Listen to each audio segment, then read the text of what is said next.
We have arrived in episode 61 here in the challenge series. I didn't wake up too long ago, so my voice may take a second or two to wake up all the way. I thought it was already, but it doesn't seem to be, so it'll probably fix itself by the end of the episode, or probably by the end of the first race, if I had to guess. Anyway, lots of unusual, small changes in this episode, more than anything. I know I'm a bit late to the Christmas background for the thumbnail image, but I figured, well, better late than not at all, especially since I wasn't recording over Christmas break, and it didn't really cross my mind when it came time to do episode 60. I agree. So, let's just go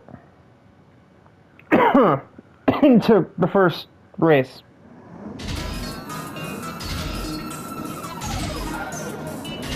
Good lights. You could literally even see them cutting down on the screen there. So the reason why there's a bunch of small little changes in this episode, we started this episode off with the roulette race. I don't know whose idea this was, I think it was mostly Nittery's. But yeah, we're starting this episode off with the roulette round. Here at Kyoto Park for a 10-minute race. And we are on board with Motoya Iwasaki, who I have to keep resisting the urge to call Jinte from when I originally met them in the off-season. He and a bunch of other people in this race, for that matter. Like, everybody else in the top three with him at the moment. And then just Gemini. He spends enough time in Tokyo, he kind of counts as an expressway racer, but not really. And we have, I think, well, they have at least two, might be even all three debuting drivers showed up to this.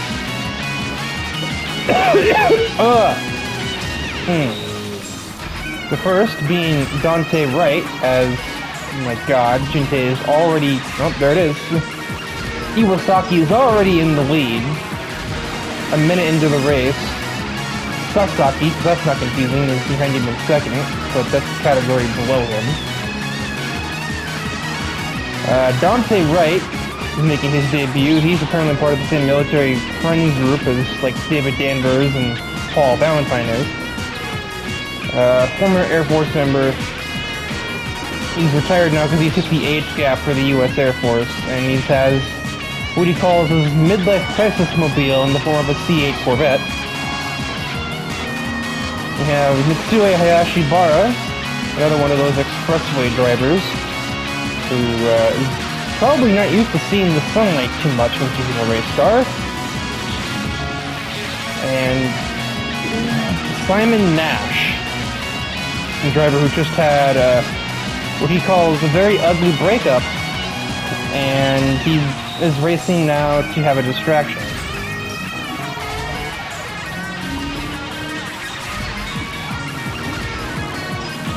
Iwasaki isn't really pulling away like I thought he would.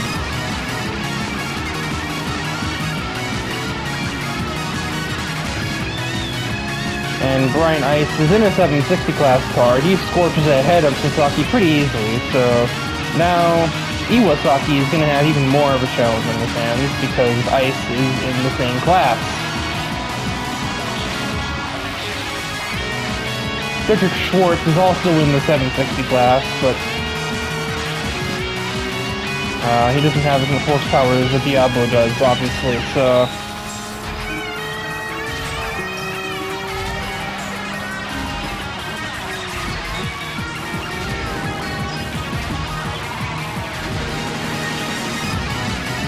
should have bought a Corvette, what the fuck? 4 Corvettes in a row, we're only missing Garrison.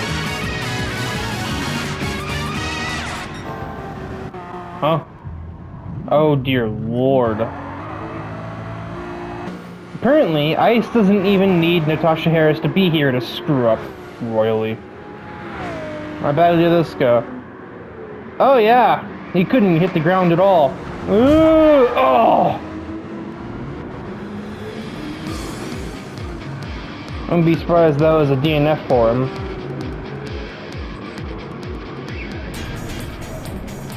Yeah, that seemed... No, he actually got going again. I don't know how the hell that Diablo's still running after that impact. It's certainly going to need some repairs, to say the least.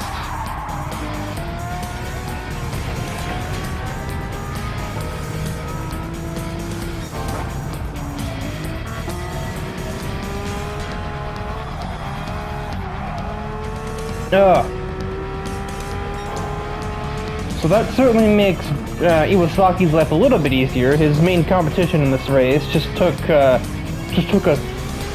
flying leap. Barbara is also in 760, but she can't even find a way to pass the Diablo with all of that damage, so I don't really think she's the biggest threat here. Somehow Sasaki is still hanging on as like the main competitor to Motoya here. God, I really just want to call them by their freaking BADs. It'd be so much easier. I've never called anybody else by their call signs, even though most of them have one. Yeah, that was like a weird thing, like, when drivers signed up initially, they all had, like, this field to fill out of, like, they were asked to provide basically a call sign, or in other words, just another name I could call them by in commentary. If, for example, I didn't know or didn't want to use their real name. Sometimes it does actually come into play with how I address them, like AJ Unleaded doesn't want his real name to be said, so he goes by AJ Unleaded. Thrasher doesn't really like his last name, so he just goes by John Thrasher. I'm still not really convinced that Ice is Brian's actual last name. He didn't pit either, what? This guy is crazy. He's about to crash again. Maybe if you'd fix the damage, you wouldn't be in the situation, numbnuts. Now I think you should straight up out, right? What do you mean? What is this Lamborghini made out of? What?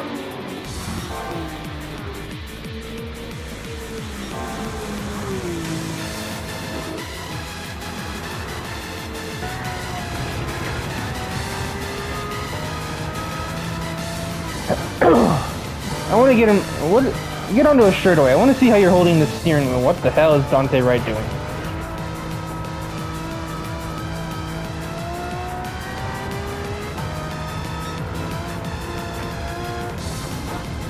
He actually doesn't have to hold the steering wheel that much out of off center. Is that why he's not pitting? Because the suspension damage isn't that bad.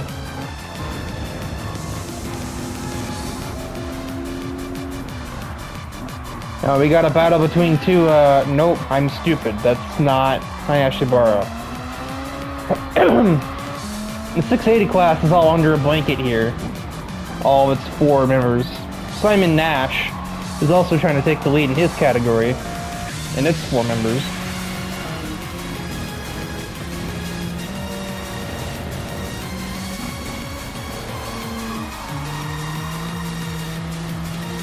Kuro is under threat from a car in a lower category than her.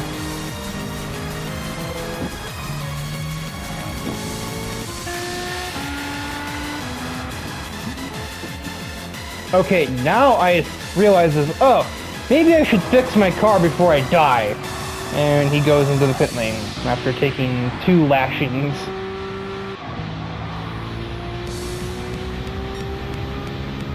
Finally, Dietrich Schwartz takes 2nd place away from Sasaki, who clearly must have used up all of his speed trying to stay ahead of the Porsche, because now he doesn't have any left to give to stay with him after being passed. But now Schwartz is catching Iwasaki. God damn, there it is again. Yeah, I can't stop it. I can't stop wanting to call him Jinte, and I also have to remind myself not to call this guy Bloodhound either. It just would be so much fucking easier.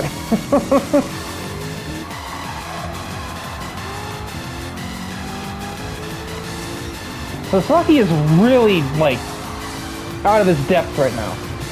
He held off Schwartz for a couple of laps. Now he's holding back 2 760 class Corvettes.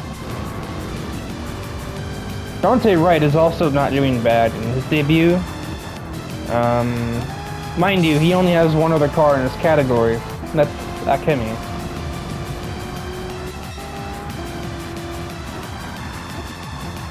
Barbara's fishtailing up here trying to find a lane against Sasaki, giving him a little bit of understeer business.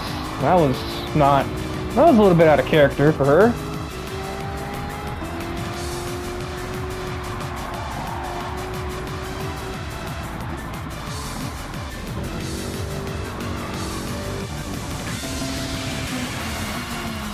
Oh, now we got it. Now we got the Tokyo battle.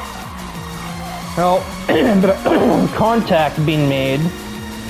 It's forced Uezomi out wide and given Kishibe a chance to take that position, which would be third in class, if she can get it. I don't think she will, though, because now Uezomi is on the inside at a hairpin. And try as she might, she couldn't hang the outside there. As we now enter the final lap.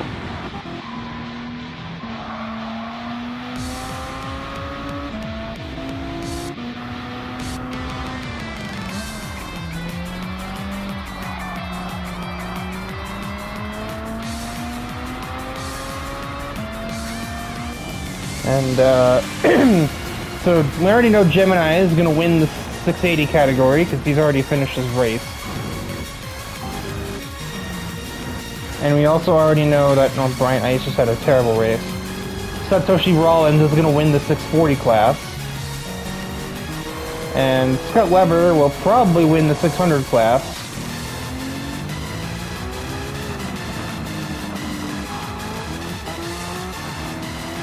Sasaki has finally fallen to the other 760 cars. But he's a safe distance away from Dante Wright, so he won't really be at any risk of losing the class victory, at least. And Barbara is also still in second from Schwartz, but has completely botched that turn. What was that?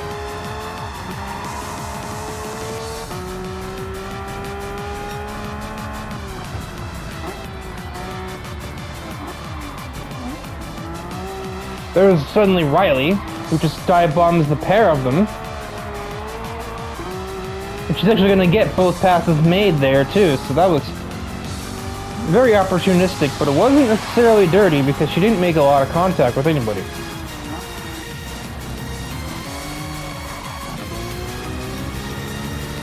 Shinsuke only has a handful of turns to go before he completes yet another dominant victory.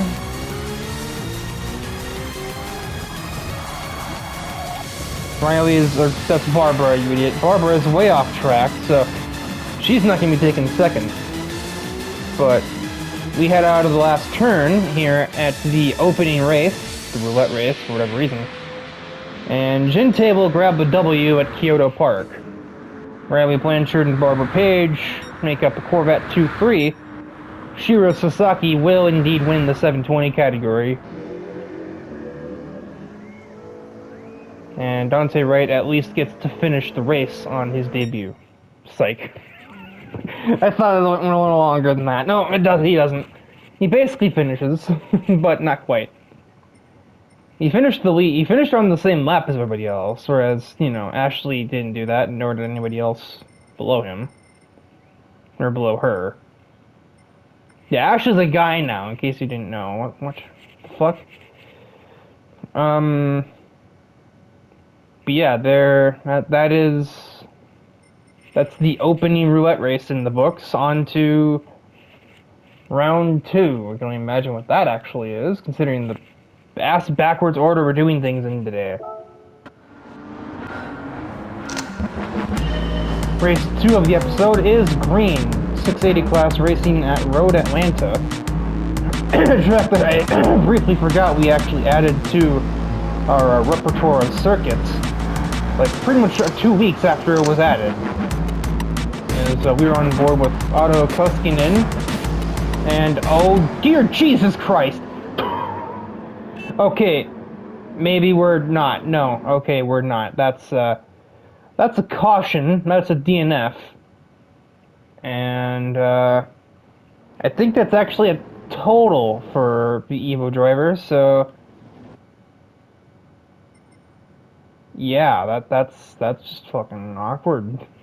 Great race, guys. All right, on to race 3. No, I'm kidding. We just have to have a restart.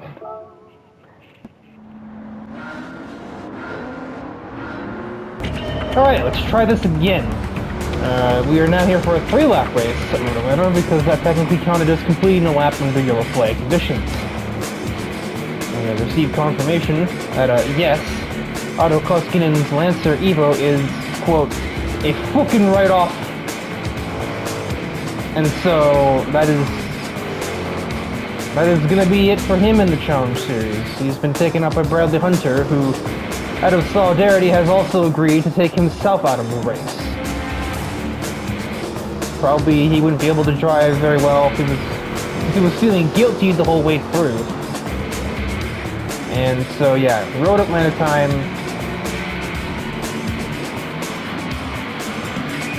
And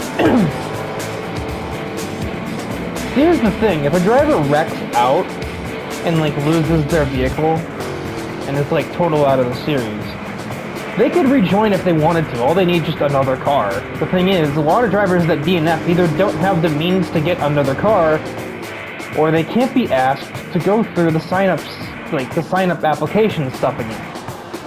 So they don't really come back. The only driver that's ever done so is Nico Mizzoto, because he had the means to get another F430 and another Alfa Romeo 8C, because he does have some pretty decent money. He's no Brian Ice or Natasha Harris, but he's certainly not broke either. And he was committed enough to the Challenge Series before, especially now as a redemption arc sort of thing, that he's like, I'll go through all the rigmarole of signing up again if you'd have me back in the series. Also, we're on board with Axel Valentine, and he's already up from 18th to 6th in a lap and a quarter. And he's looking for 5th against Vermont, who's kind of getting in the way a little bit, to say the least, but finally he will get ahead.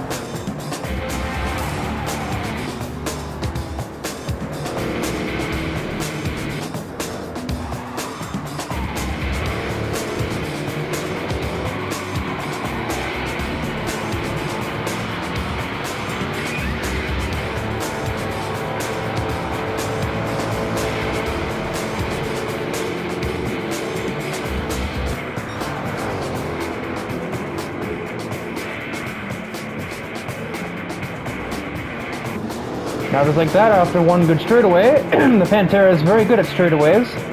Axel Valentine finds himself on the podium, and amongst a sea of other drivers that Thrasher recruited himself. Basically it's a battle between Scuderia Fidanzi and Blackstein Motorsports, and then Stephanie Kaiser's just kind of here. Down the inside goes the Pantera, now into P2 for Valentine. Now he's just got to pass his teammate, John Garrison. Hey, where were you in the last race? We could have used the 5th Corvette, you know?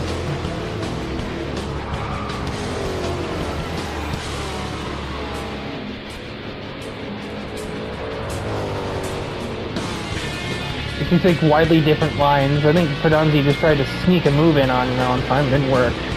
Now Valentine sneaks a move in on Garrison, and suddenly he's the leader. So he's managed to make up 17 places in 2.5 laps. Now he just has to finish off the lap. And, I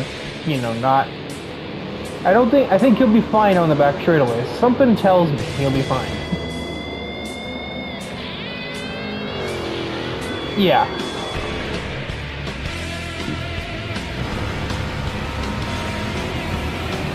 Well, actually, Garrison does go faster on the straight, but not enough. There we get the stop, but it's good enough. Out of the last handful of turns, Axel Valentine will complete the first challenge, and he will get the victory at Road Atlanta. A 1-2 for Blackstein Motorsports, followed by Francesca Fidanzi in 3rd. I forgot that she was here. As well as Simon Nash, who I forgot his car was 680. It was driving like one before, that's for sure.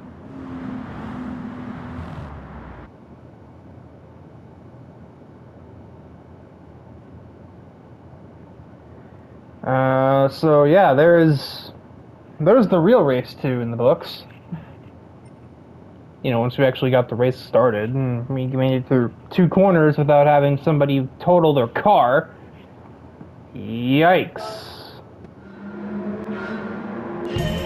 And we are green from the 3rd race of the episode, and much like the case of St. Croix in the roulette race a couple episodes ago, where I beat Veronica and Iwasaki, this is just gonna be a running thing now.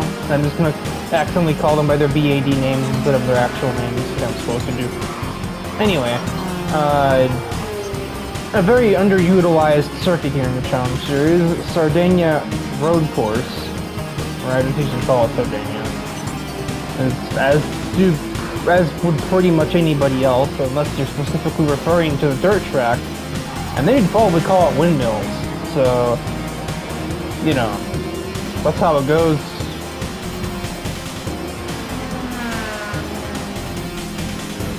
Uh, 600 class racing, 3-lap race, so this may be a little bit on the shorter end, to say the least, because laps here aren't much longer than they'd be at Uniseca, for example.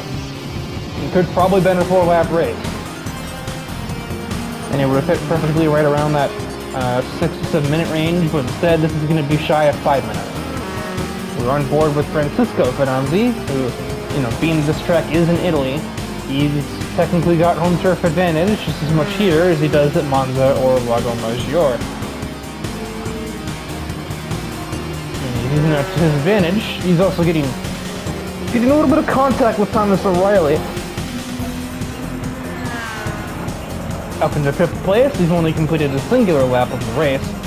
And on my word, Tater Chip is creating the end-all be-all train.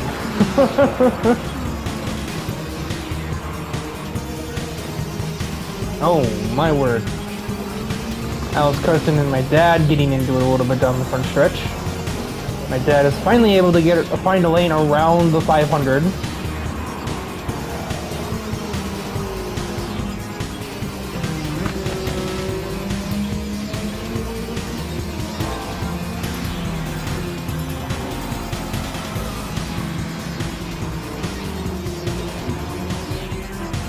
Personally, I don't much like tracks like this, or St. Croix, but Mitri and Thrasher keep telling me that we need to branch out a little bit instead of just running Fuji and Watson's Glen every week.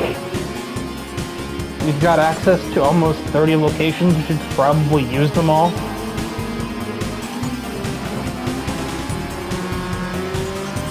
You know, obviously with the Challenge Series gets a little more renowned, other locations will start to open up over time. We aren't exactly in dire need for new locations, since, as I just mentioned, we have access to nearly 30, spanning 5 continents.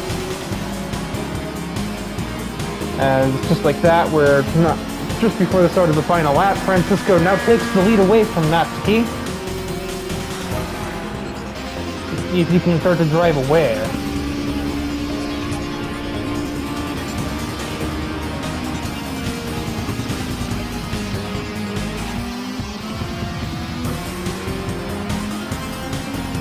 Kind of looking like it, not gonna lie.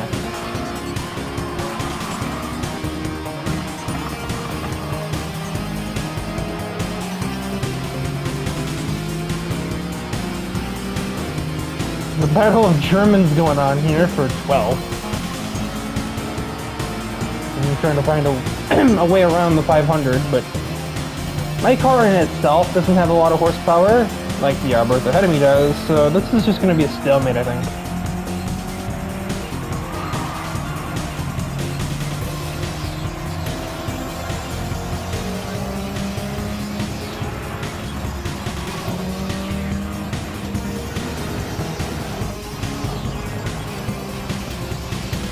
Thomas O'Reilly's getting a little physical with my dad now. He's had a very very close quarters race today. He's been pushed around by a couple of cars, but he's got a big-ass Pontiac Firebird, so they're not really phasing him too much. And another simple victory in this episode. I mean, I guess the last one wasn't too easy, but Francisco Fedonzi heads out of the last little kink And on the end of the straightaway, he will meet the checkered flag here at Sardinia. Natsuki and Diego Centrizos, who's not really been doing too much in this series since he joined. He grabs a rare podium for the Polo driver. And then the Natsuki's just doing Natsuki things, to be honest. Especially since this is like her domain down here in 600 category with that 8.6. Anyway, on to race 4, I suppose. There's not really much else to comment on. That was just one of the races we've ever had, basically.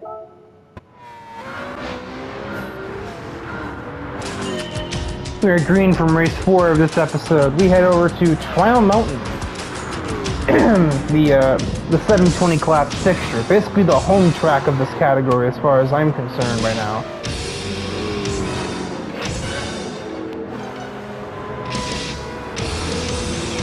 Yeah, that's some gas there. As we get underway here at Classic Kino. I mean, we've done this song and dance before. As much as I, was literally talking about how we were talking about we should start branching out more often. And then we go do the 720 Trial Mountain race that we've done probably a dozen fucking times. Asher's taking, well, the line that a human being would take, not the line that Gran Turismo AI would take, but of metagaming, but I don't understand why they don't cut that corner. You're definitely allowed to. The same goes for the hairpin after it. They just don't use the whole track. I shouldn't be surprised. The AI in this game are by no means spectacular. Asher's already into 11th, and we're not even through the first lap yet. I found this pretty funny when I looked at the starting grid for this race. Because, my word, a bit of a brawl to end them all between two teammates. Oh, hang on to it, Thomas. Oh my god. But I guess maybe you should have bought a Corvette.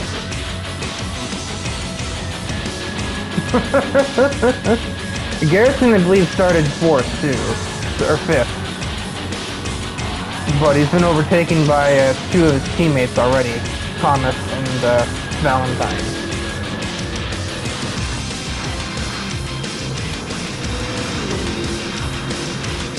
Valentine overtakes another one of his buddies, and then he's overtaken Dante Wright. Barbara is currently leading in her 8th gen Corvette over a 6th gen, 4th gen, Focus, 8th gen, and a 7th gen back here.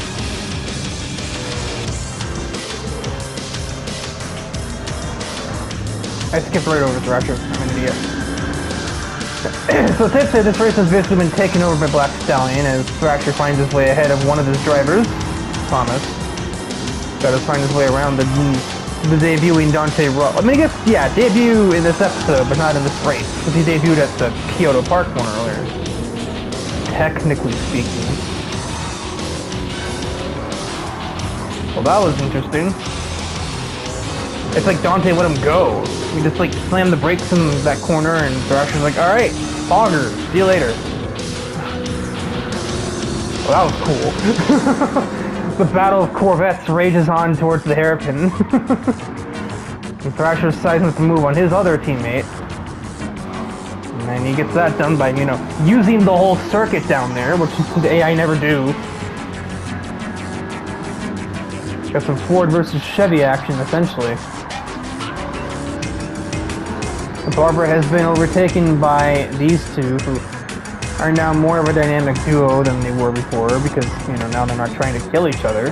Or at least I should say, now that Riley's not trying to kill Ashley. And Thrasher will head up into 2nd place. Yeah, these two are also done trying to kill each other. As you can tell, that was an actual overtake being made and not somebody shipping somebody into an outside wall at terminal velocity. And the good exit from the Mach 40 puts Thrasher in the race lead as he crosses the start-finish straight.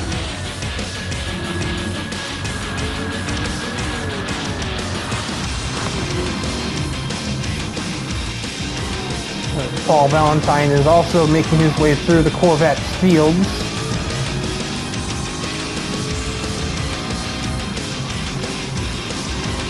Don't be fooled. I feel like a lot of people in the series tend to forget. The reason this car is even here is because it's got a Ford GT engine in it.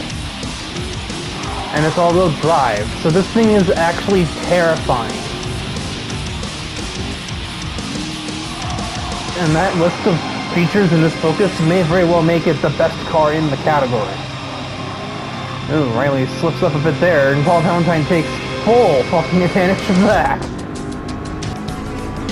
He doesn't have the gear ratio set too high though, so it does sort of top out a little earlier than it should. Even still, it's gonna hit 200, barely shy. 199 in a Ford Focus. Do that as you will.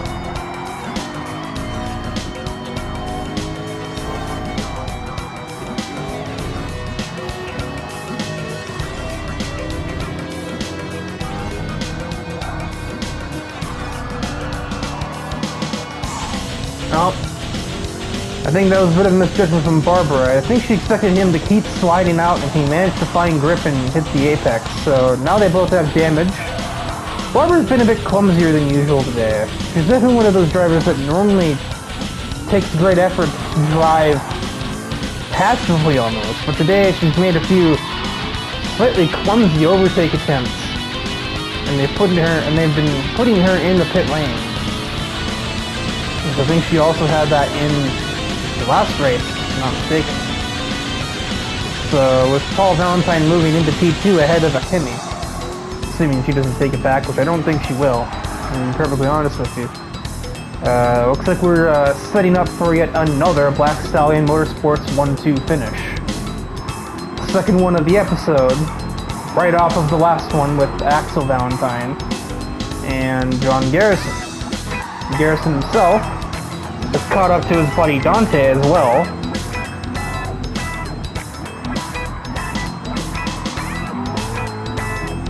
Danvers is sorta there, sorta not.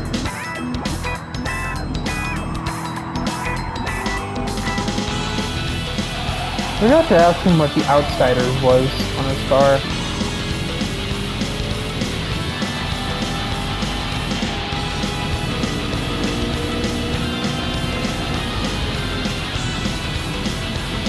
You know, maybe his gear ratios aren't too short. I don't think anybody else here is hitting 200 down the straight. No, we're mostly hitting about 185. Some people not even that. We have Alice Carson here, who definitely has more of a handling type car. Thomas O'Reilly is actually getting 194, so that's above average.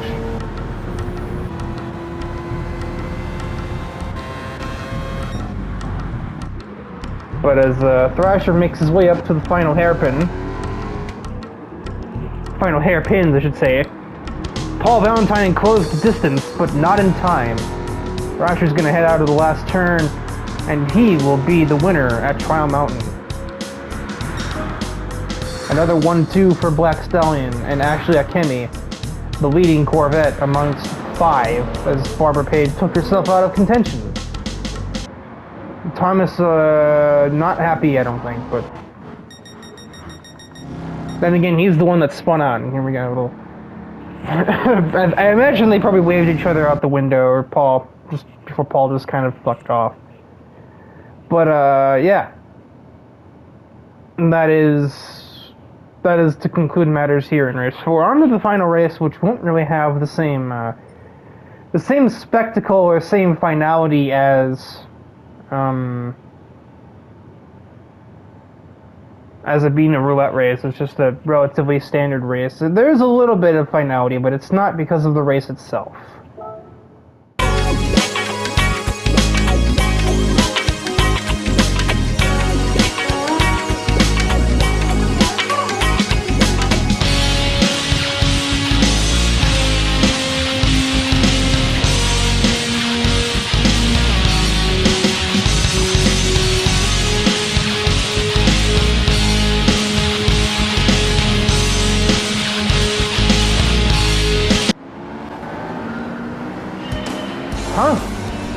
Okay.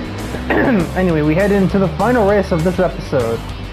Suzuka Circuit in 6 640 class cars. It's a bit of an unusual combination due to the length of the track, but just like what was said before with the 600 class race at the T4, I think it was, the length of the track shouldn't matter, it's the length of the race. And that ultimately these are all racing cars to some extent. These are no different from like a touring car in a way at the speed. And I know JTCC definitely raced at Suzuka, so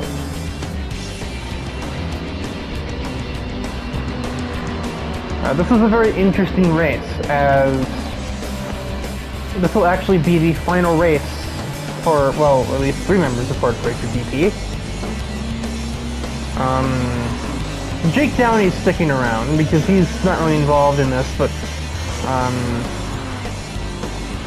we are on board with Yukio Kosuka. I got my vowels, no, my consonants screwed up there.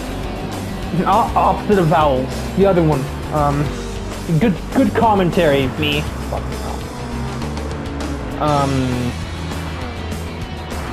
This is the final race for now, or probably just in general, that those drivers will be doing is there's gridlock going through Spoon Curve. Yukio, and then Elisa and Kokoro. They'll be leaving the Challenge Series after this race. Now that they know what it is they're looking for and where that thing is Yukio just made a 3-wide pass on the backstretch. And Minako is going to get ahead of Jeremiah Wood, courtesy of being on the inside.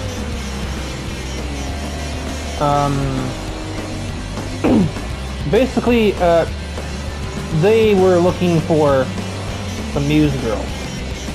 You know, Honoka, Nico, Ellie, etc. Specifically those 3 because those are their sisters, blah blah blah blah blah. Well, the D1 GP Championship starts in a couple weeks. And these 3 are gonna go find their sisters there. And, you know, have a reunion. You know, long and short of it. And this race dumps them off in Japan. The next 640 class in the next episode wouldn't leave them in Japan, so that's going to America. That's a race planned to be a race at the Glen. It might not be though, it might be somewhere else, but it's not going to be in Japan. You know that much. So, they're getting off the bus here, metaphorically speaking, when the time of the Challenge Series comes to an end. So, they were only here for about 10 episodes. Certainly didn't leave the lasting impression that their sisters did or will, but you know, if their main goal was to find their sisters, let's not, like, keep them here. If they know where to find them now, they're gonna have this one last race with us here at Suzuka, and then leave a bit of a hole in the 640 category. Not nearly as big as the one that Mercury left, but still leave a space open. Meanwhile, you know, focusing on the actual race, I started on pole, but Tyler's car has horsepower and mine doesn't. So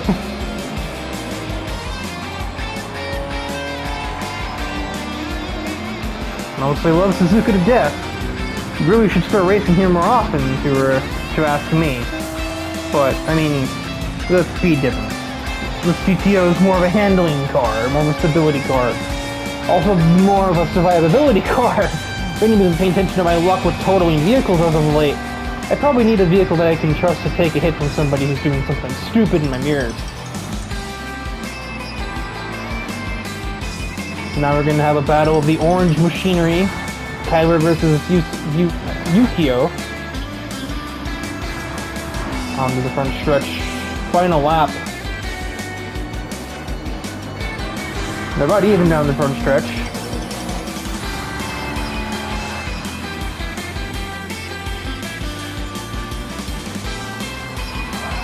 Oh, there's some of that drifting skill. Big, huge save from Kosuka there.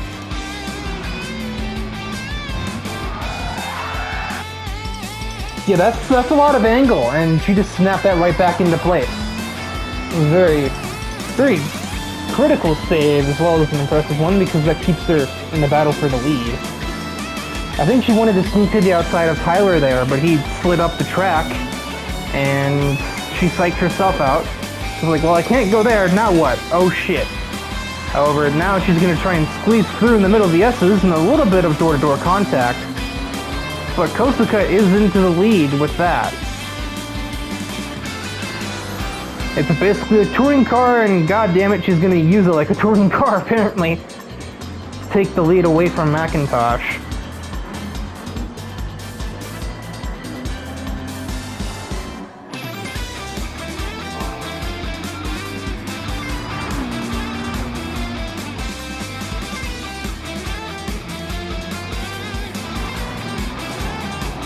Tyler's not done yet, though. He probably wants to get her back after that, considering that wasn't really the cleanest move ever.